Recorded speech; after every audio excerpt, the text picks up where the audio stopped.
Hi, this is Adam Griffin with the first video for this week in physics, and this is week 1.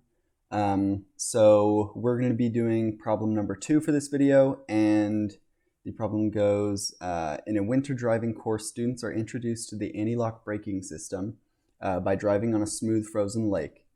The ABS is designed to pulse the car's brakes in order to allow the car to be steered while the brakes are applied. In the first exercise, the driver slams on the brakes with the anti-lock braking system disabled, and the wheels lock and the car skids until it comes to rest after 10 seconds.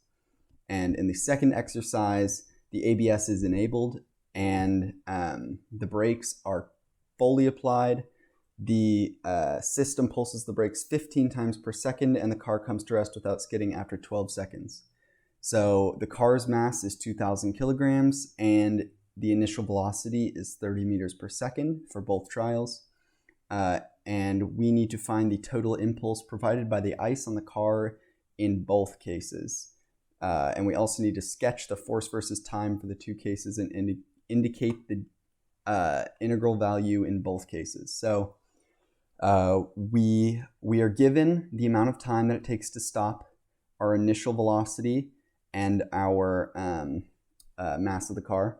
So we know that impulse is our total, it's our total like change in momentum over time, or the force that is acted on that changes the amount of momentum. So our equation for momentum is mass times velocity equals momentum. We have our mass of 2,000 kilograms. We have our velocity of 30 meters per second. And I'll switch to this cursor so you can see better. So we have, and here's the mass, here's the velocity again. So that brings it to 60,000 Newton seconds, or kilograms times meters per second. So that's the amount of momentum that our car has in both cases, because the mass and velocity are obviously both the same. So with that in mind, we know that we know that both cars start off at 30 meters per second. So the amount of force needed to stop it and bring it to rest for a 2,000 kilogram car, is the same in both cases.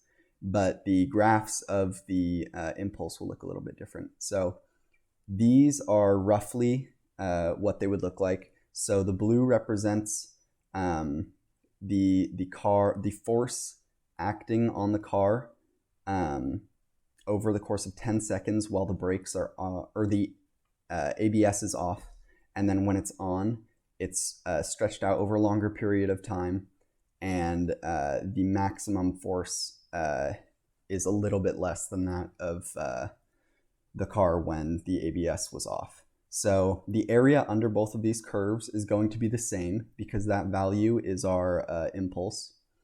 And another way of saying that is that it's the integral of this function, whatever function that might be, and we're going to call it fx of t.